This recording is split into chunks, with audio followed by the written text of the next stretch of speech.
Morning student. Before start the new chapter मुझे ये पहले बताना है आपको कि हमने जो यूनिट चालू किया था magnetic effect of current and magnetism, अभी तक जितने भी लेक्चर हुए हैं मेरे, वो सभी लेक्चर इस यूनिट पे आधारित थे। उस यूनिट का नाम था magnetic effect of current and magnetism. ये पहले ही मैंने बताया आपको, फिर से मैं बता रहा हूँ। उसमें ये यूनिट है, ठीक है। JEE नीट में क्या होता है कि यूनिट दिए रहते हैं, उस यूनिट में चैप्टर रहते हैं, बराबर है। तो ये जो यूनिट है सबसे बड़ा यूनिट है और इम्पोर्टेंट यूनिट है। तो इस यूनिट के अंदर हर यूनिट में एक चैप्टर होता है, कभी 2 चैप्टर होते हैं या 5 चैप्टर होते हैं, 4 चैप्टर होते हैं। तो इस यूनिट में 5 चैप्टर है। फर्स्ट चैप्टर था हमने मैग्नेटिक इफेक्ट ऑफ करंट पढ़ाया मैंने, ठीक है। ये हो गया अपना मैग्नेटिक इफेक्ट ऑफ करंट, ठीक है। सेकंड चैप्टर था फोर्स ऑन चार्ज, ये भी हो गया। फोर्स ऑन करंट, ये भी हो गया। और फोर्थ चैप्टर अभी फिलहाल मैंने पढ़ाया आपको, लास्ट लेक्चर एंड हुआ था, magnetic dipole movement and earth magnetism, ये भी खत्म हुआ। अब लास्ट चैप्टर है इस यूनिट में, लास्ट चैप्टर आज चालू करने वाले हम, वो है क्लासिफिकेशन ऑफ मैग्नेटिक मटेरियल, ठीक है। Classification of magnetic material. इस चैप्टर के बाद क्लासिफिकेशन ऑफ मैग्नेटिक मटेरियल, इस चैप्टर के बाद ये यूनिट खत्म हो जाएगा, हम नेक्स्ट यूनिट चालू करेंगे, ठीक है। तो ये चैप्टर आज से हम चालू करने वाले हैं। तो इसमें जो भी प्रॉपर्टीज है ये भी इंपॉर्टेंट चैप्टर है, ठीक है। तो ध्यान में रखना है कि ये सभी चैप्टर बहुत ही इंपॉर्टेंट है JEE और नीट के लिए, ठीक है। ये कंपलसरी है यूनिट, ये आपको करना ही है, ठीक है। इस पे प्रॉब्लम सॉल्व करो, इसके फार्मूले ध्यान में रखो, ठीक है। थ्योरीज पढ़ो इसकी, ठीक है। तो आज हम इस यूनिट के अंदर जो 5th चैप्टर है classification of magnetic material,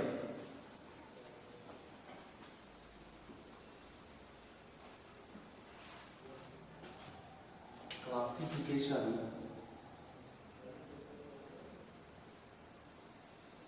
of magnetic material, magnetic material, magnetic material, ठीक है। तो किसी भी मैग्नेटिक मटेरियल को क्लासिफाइड करना है तो पहले उसकी प्रॉपर्टीज पढ़नी पड़ती है, और पैरामीटर्स जो रहते हैं, मैग्नेटिक पैरामीटर्स जो है, उसके आधार पे हमें मैग्नेटिक मटेरियल का क्लासिफिकेशन करना पड़ता है। आपने पढ़ा है मैग्नेटिक मटेरियल किस टाइप की होती है। जनरली 3 टाइप के होते हैं, डायमैग्नेटिक, पैरामैग्नेटिक, फेरोमैग्नेटिक, ठीक है। बाद में एंटी फेरोमैग्नेटिक भी रहता है, फेरीमैग्नेटिक भी रहता है, एंटी फेरीमैग्नेटिक भी रहता है। बाद में वो एक्सपांशन होता है उसका, पर जनरली हम 3 ही पढ़ते हैं, diamagnetic, paramagnetic, ferromagnetic.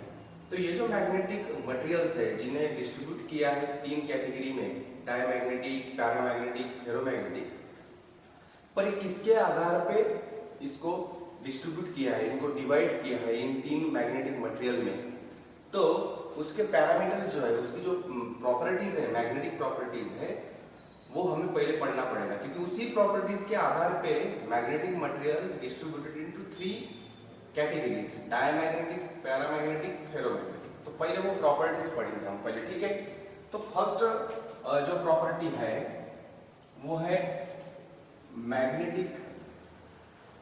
Magnetic field intensity. Magnetic field intensity बोल सकते हो, मैग्नेटिक फील्ड स्ट्रेंथ बोल सकते हो, ठीक है। इंटेंसिटी, मैग्नेटिक फील्ड इंटेंसिटी और स्ट्रेंथ भी बोल सकते हैं इसको, ठीक है। Which is denoted by capital H, which is denoted by capital H.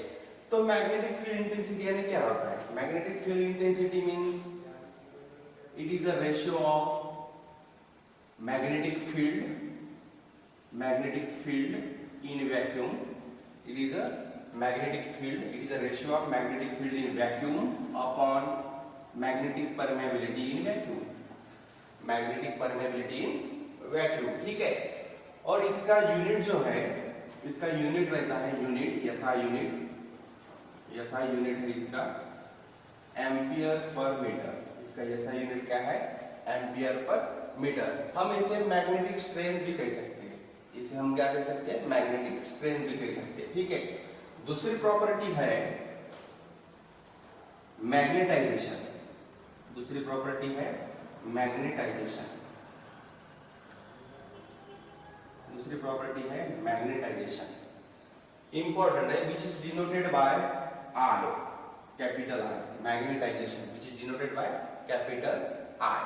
तो मैग्नेटाइजेशन यानी क्या होता है? मैग्नेटाइजेशन मींस अगर किसी भी मैग्नेटिक मटेरियल को आप मैग्नेटिक फील्ड में रखते हो, किसी भी मैग्नेटिक मटेरियल को मैग्नेटिक फील्ड में रखते हो, तो due to this magnetic field this magnetic material is magnetise. तो मैग्नेटाइज कैसे होता है? कोई भी मटेरियल मैग्नेटाइज कैसे होता है? जब उस मटेरियल में मैग्नेटिक डायपोल मूवमेंट डेवलप होते। क्या होते हैं? डेवलप होते।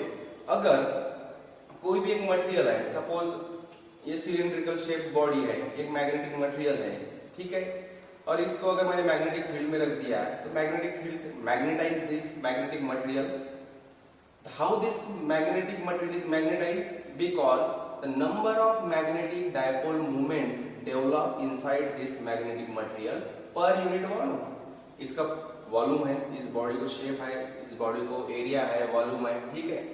तो इस पर्टिकुलर वॉल्यूम में कितने मैग्नेटिक डायपोल मूवमेंट डेवलप हुए हैं, that is called magnetisation, that is called magnetisation. Magnetisation means what? Magnetisation means number of magnetic dipole movement, number of magnetic dipole moment developed per unit volume of the body of magnetic material। Magnetic material की जो भी body है उसके volume में कितने number of magnetic dipole movement develop हुए हैं, that is called magnetisation, that is called magnetisation, ठीक है। अब मैग्नेटिक डायपोल मूवमेंट सबको पता है। मैग्नेटिक डायपोल मूवमेंट यानी क्या होता है? Pole strength into length of the material, length of the material, that अगर आप मैग्नेट कोई भी लेते हो उस मैग्नेट का लेंथ, तो डेफिनेटली हम वॉल्यूम मींस क्या होता है? Length into area, length into area. तो हम लेंथ ही अगर कंसीडर करते हैं, अगर इनटू सपोज ये लेंथ, अगर लेंथ है और हम लेंथ इनटू एरिया करते हैं, अगर इसको लेंथ कंसीडर करेंगे तो क्या होगा? लेंथ लेंथ कैंसिल हो जाएगा, लेंथ लेंथ कैंसिल हो जाएगा, तो क्या होगा? मैग्नेटिक डायपोल है ये, सिर्फ ये क्या है? मैग्नेटिक डायपोल स्ट्रेंथ है ये। क्या है ये? पोल स्ट्रेंथ है। डायपोल की क्या है ये? स्ट्रेंथ है, means pole strength upon area बचेगा, means magnetization is also equal to the pole strength per unit area, means how much number of pole strength develop per unit area, that is also called magnetisation, ठीक है। तो आप magnetisation इस form में भी ध्यान में रख सकते हो या इस फॉर्म में भी ध्यान में रख सकते हो, magnetic dipole movement per unit volume या pole strength per unit area, that is called pole strength. सबको पता है पोल स्ट्रेंथ, ठीक है, हमने पढ़ा है पोल स्ट्रेंथ, ठीक है। तो आप तो pole strength per unit area ध्यान में रख सकते हो या magnetic dipole movement per unit volume लिख सकते हो, ठीक है। और इसका यूनिट है एम्पियर पर मीटर, इसका भी यूनिट क्या है? एम्पियर पर मीटर, इसका भी यूनिट एम्पियर पर मीटर है और इसका भी यूनिट एम्पियर पर मीटर है, ठीक है, ठीक है। क्योंकि मैग्नेटिक डायपोल मूवमेंट जो है, मैग्नेटिक डायपोल मूवमेंट का जो यूनिट है क्या रहता है? आपने पढ़ा है एम्पियर मीटर स्क्वायर, बराबर। मैग्नेटिक डायपोल मूवमेंट का यूनिट क्या है? Ampere metre square. Ampere metre square क्यों? क्योंकि पोल स्ट्रेंथ का यूनिट है एम्पियर मीटर, पोल स्ट्रेंथ का यूनिट है एम्पियर मीटर, और ये length means metre square, means ampere metre square upon, अब वॉल्यूम है नीचे, वॉल्यूम है तो मीटर क्यूब, वॉल्यूम है तो मीटर क्यूब, तो ये कैंसिल हो जाएगा, तो ये बचेगा एम्पियर पर मीटर। तो मैग्नेटाइजेशन का यूनिट क्या है? Ampere per metre, ampere per metre. Magnetic intensity या स्ट्रेंथ का भी यूनिट एम्पियर पर मीटर है और मैग्नेटाइजेशन का भी यूनिट एम्पियर पर मीटर है, ठीक है। ये दो हो गए। अब थर्ड जो है,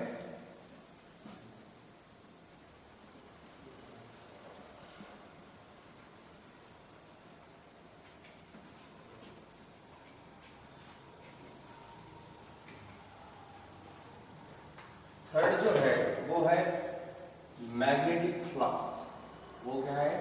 मैग्नेटिक फ्लक्स। सबने पढ़ा है magnetic flux. Magnetic flux means what? Flux means अगर कोई हर एक चीज को फ्लो जो भी चीज होती है उसको फ्लक्स कहते हैं। तो यानी अगर वाटर फ्लो हो रही है तो नंबर ऑफ लेयर्स है, उसके नंबर ऑफ लेयर्स, अगर उसके सामने कोई भी मैंने पर्टिकुलर एरिया वाला पाइप रख दिया है तो how much number of layers passing through that pipe area of the pipe, that is called also flux of the water, that is बराबर है। सिमिलरली मैग्नेटिक जो लाइंस रहती है, ठीक है, मैग्नेटिक फील्ड कैसी फ्लो हो रही है in the form of lines, ठीक है, लाइंस ऑफ फोर्स के फॉर्म में वो फ्लो हो रही है, ठीक है। तो जो लाइंस है तो how much number of lines that magnetic lines normally passing through the area. अगर कोई मैग्नेटिक फील्ड है, सपोज ये मैग्नेटिक फील्ड है, आपने एक सिस्टम की है, तैयार की है, इसमें मैग्नेटिक फील्ड प्रोवाइड करने की सिस्टम की है, और इसमें अगर मैंने कोई मैग्नेटिक मटेरियल रख दिया, इसमें कोई अगर मैग्नेटिक मटेरियल रख दिया तो क्या होगा कि ये जो फील्ड है, इसमें से जो फील्ड लाइंस जा रही है, पास हो रही है, तो क्या होगी, इस पर्टिकुलर एरिया में से ये जो भी एरिया है उसके सामने आएगा, उस लाइंस के सामने आएगा, उसमें से क्या होगा, वो पास होगा। मींस अगर कोई एरिया किसी मैग्नेटिक फील्ड के अंडर में रखता हो तो how much number of lines this magnetic lines passing normally through this area, that is called flux, that is called flux, means lines, which lines? Magnetic lines passing normally means अगर किसी area को, किसी भी plane को अगर lines normal है उसे normally कहते हैं। Normally passing through the, perpendicularly passing through the, normally passing normally through the area,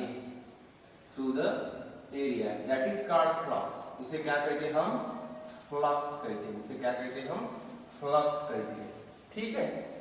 तो मैग्नेटिक फ्लक्स जो है that is equal to the flux which is denoted by the phi, which is equal to the magnetic field passing through the unit area. Flux is nothing but magnetic field passing through the unit area. अब ये enclosed है, area कैसे है? enclosed है। अगर इसको मैं unit area कहता हूं तो definitely total flux is equal to what? Integration into ds। तो हम इसे ds भी कहते हैं, ठीक है। ऐसे फॉर्म में भी इसको हम लिख सकते हैं। Means total flux is equal to nothing but line integral of magnetic field into field area of the body, cross sectional area. कोई भी अगर ये अगर मैग्नेटिक मटेरियल है, इसमें से मैग्नेटिक फील्ड पास हो रही है, तो इस एरिया में से, ये जो एरिया है, इस एरिया में से how much number of lines passing this through normally through this area, that is called flux। जैसे ये विंडो है, विंडो में से अगर कोई एयर पास हो रही है तो विंडो का एरिया, तो how much number of lines of the air, ठीक है, layers of the air passing through that area of the window, that is called also flux of the air, that is called also called flux of the air, ठीक है। और इसका unit जो है SI unit, इसका SI unit है weber, इसका SI unit क्या है? वेबर, ठीक है। इसका SI यूनिट क्या है? वेबर, ठीक है। ध्यान में रखना है, फ्लक्स का SI यूनिट है वेबर, ठीक है, मैग्नेटिक फ्लक्स का। फोर्थ प्रॉपर्टी है इसकी,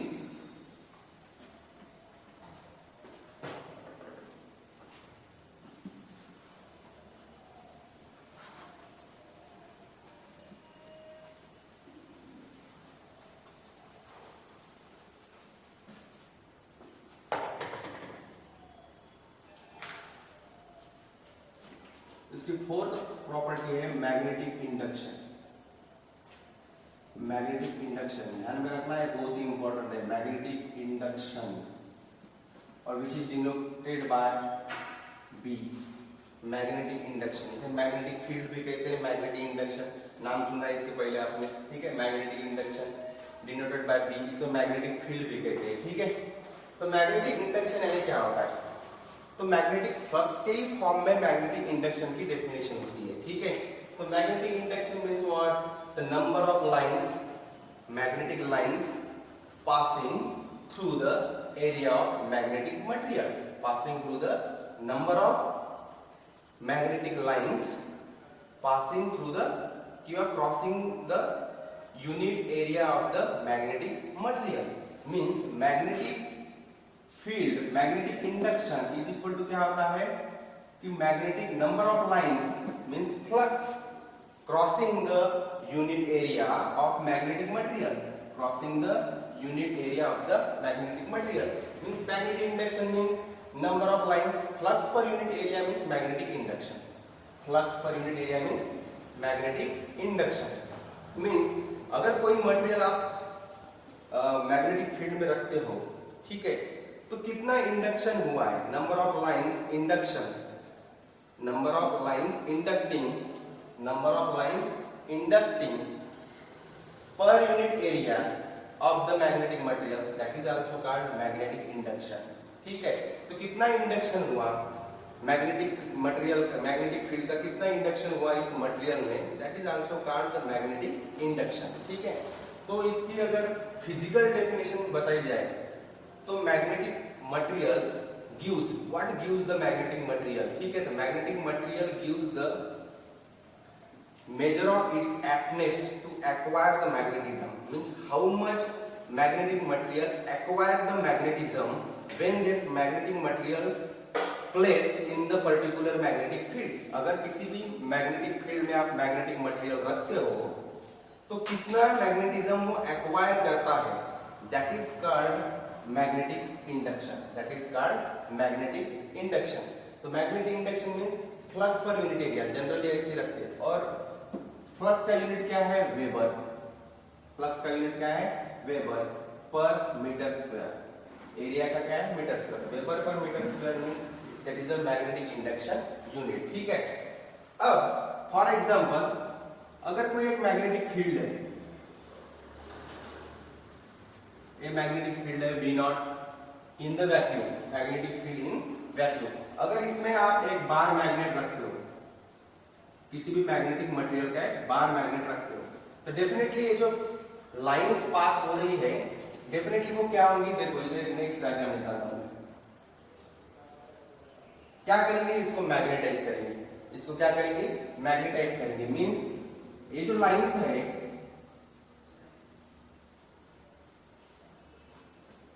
इसमें से क्रॉस होगी, इसमें से क्या होगी? क्रॉस होगी, इसको मैग्नेटाइज करेंगे, इसको मैग्नेटाइज करेंगे, मींस मैग्नेटाइज करने के बाद क्या होगा? डेफिनेटली ये मैग्नेटाइज होगी, मींस मैग्नेटाइजेशन भी आ गया, ठीक है। अब मैग्नेटाइज करने के बाद डेफिनेटली जहां से लाइंस पास हो रही है, जहां से लाइंस इंसर्ट हो रही है, एंटर हो रही है, उसे कौन सा पोल बोलेंगे हम? S pole. तो यहां से फील्ड क्या होगी? निकलेगी, मींस ये N pole, means after the magnetize due to the magnetic field, S pole and N pole means material is S pole and N pole produced inside the magnetic material due to the magnetization, ठीक है। means magnetic field, अब यहाँ से जो magnetic lines जा रही थी, ये जो लाइंस है नेक्स्ट, तो क्या होगा? ये लाइन जो है ऐसे आएंगी, बराबर है,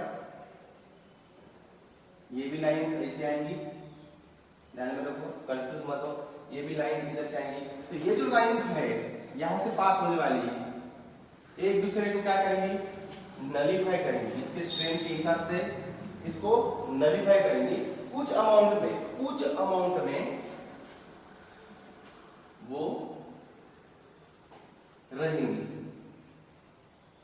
मींस ये जो C एंड D पॉइंट है यहाँ पे मैग्नेटिक फील्ड क्या होगी? नलिफाई किए जाएंगे due to the magnetic field of this bar magnet, क्योंकि ये बार मैग्नेट जब आप मैग्नेटिक फील्ड में रखोगे ये मैग्नेटाइज होगा, इसको S pole and N pole produce होंगे, एन पोल से फिर ये खुद की मैग्नेटिक फील्ड जनरेट करेगा, खुद की मैग्नेटिक फील्ड क्या करेगी? फिर जो अप्लाइड मैग्नेटिक फील्ड है उसको नलिफाई करेंगे at C and D point, ठीक है। और जो ए एंड बी पॉइंट है यहाँ पे पोल स्ट्रेंथ क्या रहेंगी, यहाँ पे मैग्नेटिक फील्ड क्या रहेंगी, स्ट्रांग रहेंगी, यहाँ पे मैग्नेटिक फील्ड क्या रहेंगी, स्ट्रांग रहेंगी, ठीक है।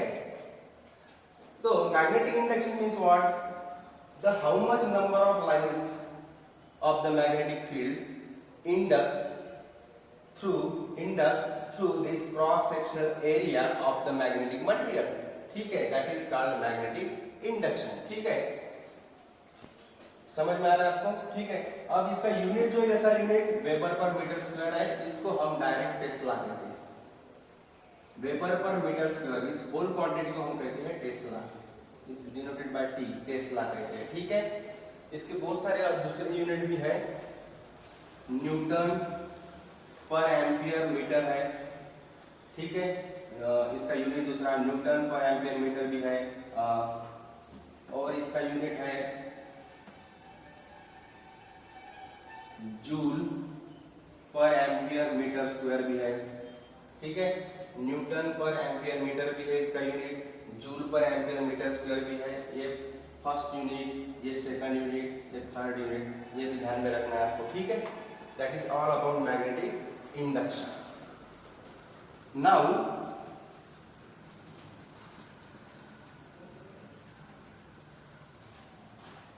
फिफ्थ है susceptibility, magnetic susceptibility,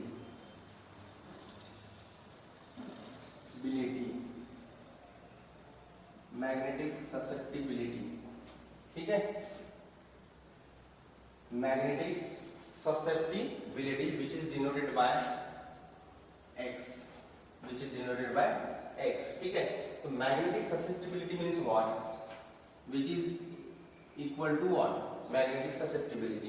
तो magnetic susceptibility means magnetization, it is a ratio of magnetization which is denoted by I. Susceptibility is nothing but it is a ratio of magnetization per applied magnetic field, magnetization per applied magnetic field, ठीक है। अगर आप किसी भी magnetic material पर magnetic field apply कर रहे हो तो कितना मैग्नेटाइज हो रहा है with respect to that applied magnetic field, वो मटेरियल कितना मैग्नेटाइज हो रहा है, that is called magnetic susceptibility, ठीक है। अब मैग्नेटाइजेशन का भी यूनिट एम्पियर पर मीटर है, मैग्नेटिक स्ट्रेंथ का भी यूनिट एम्पियर पर मीटर है, इसके 1 नंबर और 2 नंबर पे हमने पढ़ा था। तो डेफिनेटली नलिफाई हो जाएंगे तो इसको यूनिट नहीं रहेगा, मींस यूनिट लेस है, ठीक है, यूनिट लेस है, ठीक है। इसको डायमेंशन नहीं रहेगा, यूनिट लेस है ये, ठीक है, ससेप्टिबिलिटी। और इसकी फिजिकल जो डेफिनेशन है कि magnetic material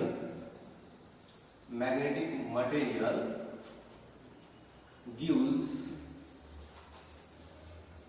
measure of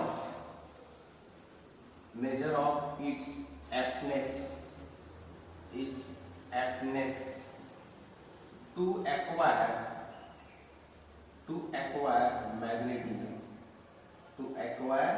magnetism. Susceptibility, magnetic susceptibility क्या देती है हमें, measure of its aptness to acquire magnetism, कि कौन सा भी मैग्नेटिक मटेरियल कितना मैग्नेटिज्म एक्वायर कर रहा है, that is called magnetic susceptibility, means आपने अगर कोई मैग्नेटिक स्ट्रेंथ किसी मैग्नेटिक फील्ड पे, मैग्नेटिक मटेरियल पे अप्लाई किए, अगर कोई मैग्नेटिक फील्ड स्ट्रेंथ आपने अगर मैग्नेटिक मटेरियल पे अप्लाई की है, तो how much that material is magnetised, that is called susceptibility, ठीक है। Means magnetisation per unit magnetic field, that is called susceptibility, ठीक है। नेक्स्ट है सिक्स्थ प्रॉपर्टी है परमेबिलिटी, मैग्नेटिक परमियाबिलिटी। जैसे इलेक्ट्रिक फील्ड में परमिटिविटी रहती है, वैसे ही मैग्नेटिक फील्ड में परमियाबिलिटी, मैग्नेटिक परमियाबिलिटी, ठीक है। ये दो बहुत ही इंपॉर्टेंट है, मैग्नेटिक ससेप्टिबिलिटी और मैग्नेटिक परमियाबिलिटी। इसके आधार पे ही मैग्नेटिक मटेरियल को डिवाइड किया जाता है, डायमैग्नेटिज्म, पैरामैग्नेटिज्म, फेरोमैग्नेटिक मटेरियल में, ठीक है, कि इसके आधार पे वो अंडरस्टैंड होता है कि कौन सा मैग्नेटिक मटेरियल डायमैग्नेटिक है, कौन सा पैरामैग्नेटिक है, कौन सा मैग्नेटिक मटेरियल फेरोमैग्नेटिक है, ठीक है। तो ये ध्यान में रखना है। तो मैग्नेटिक परमेबिलिटी यानी क्या होता है, magnetic permeability which is denoted by mu, which is denoted by mu, and magnetic permeability is equal to क्या होता है, it is a ratio of magnetic induction, it is a ratio of magnetic induction per applied magnetic field, magnetic induction per applied magnetic field, कितनी magnetic field induct हो रही है material के साथ after the applying the magnetic field. आपने किसी भी sample, अगर मैग्नेटिक मटेरियल का सैंपल किसी मैग्नेटिक फील्ड में रखा है, आपने अप्लाइड की है स्ट्रेंथ, मैग्नेटिक स्ट्रेंथ अप्लाई की है, तो डेफिनेटली क्या होगा कि लाइन जो है वो उस मटेरियल के एरिया से क्रॉस होंगी, मींस इंडक्ट होंगी। जो lines of force of magnetic field है वो किसके साथ इंडक्ट होंगी, उस मैग्नेटिक मटेरियल के साथ इंडक्ट होंगी। तो how much induction take place with respect to the applied magnetic field, that is called permeability, that is called permeability, ठीक है। मींस इसकी फिजिकल डेफिनेशन ये है कि magnetic material gives the measure of its conducting power towards the lines of magnetic inductions, lines of magnetic inductions. Conducting power कितना है, how much number of lines are induct with that material, that is called magnetic permeability, that is called magnetic permeability, ठीक है। अब इसका unit है weber, weber per metre square, इसका है ampere per metre, ठीक है। तो ये ऊपर चला जाएगा, ये नीचे आएगा, तो वेबर मीटर स्क्वायर नीचे, मीटर अपॉन एम्पियर, ये मीटर स्क्वायर नहीं, ये कैंसिल हो जाएगा एक, तो इसका यूनिट बन जाएगा वेबर पर एम्पियर मीटर। इसका यूनिट क्या हो जाएगा, वेबर पर एम्पियर मीटर, ठीक है। तो ये है मैग्नेटिक ससेप्टिबिलिटी, ये है मैग्नेटिक परमेबिलिटी। मैग्नेटिक परमेबिलिटी क्या मेजर करती है, major of its conducting power. किसकी कंडक्टिंग पावर, मैग्नेटिक मटेरियल की कंडक्टिंग पावर मेजर करती है towards the lines of the magnetic inductions, lines of the magnetic induction which is passing through the material, ठीक है। That is called magnetic permeability. और general इसके definition है, फार्मूले से ध्यान में रख सकते हो, magnetic induction per pole, magnetic strength, magnetic induction per magnetic field या मैग्नेटिक स्ट्रेंथ भी कह सकते हो, ठीक है। Magnetic induction per magnetic strength, ठीक है। इसका unit weber per ampere metre है, ठीक है। ये दोनों ध्यान में रखना है। अब magnetic permeability, vacuum magnetic permeability रहती है, रिलेटिव मैग्नेटिक परमेबिलिटी रहती है, मैग्नेटिक परमेबिलिटी इन मटेरियल रहती है, ठीक है। एक मीडियम में, वैक्यूम में, और दोनों की रिलेटिव मैग्नेटिक परमेबिलिटी भी रहती है, तो वो हम पढ़ेंगे, ठीक है। 7 नंबर है,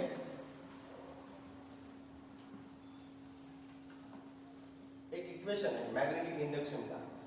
magnetic induction, total magnetic inductions means आपने अभी एक डायग्राम देखी है कि ये जो मैग्नेटिक फील्ड है और यहां से जो पास हो रही है वैक्यूम, तो ये टोटल मैग्नेटिक इंडक्शन जो है ये है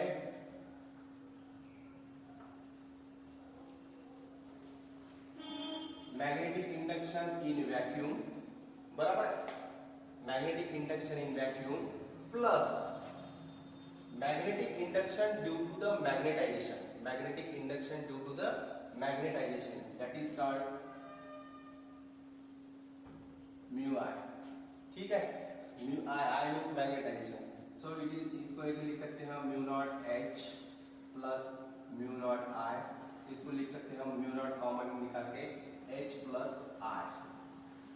applied magnetic field plus magnetization, ये करंट नहीं है, magnetization means total magnetic field is equal to mu times H plus I, ठीक है।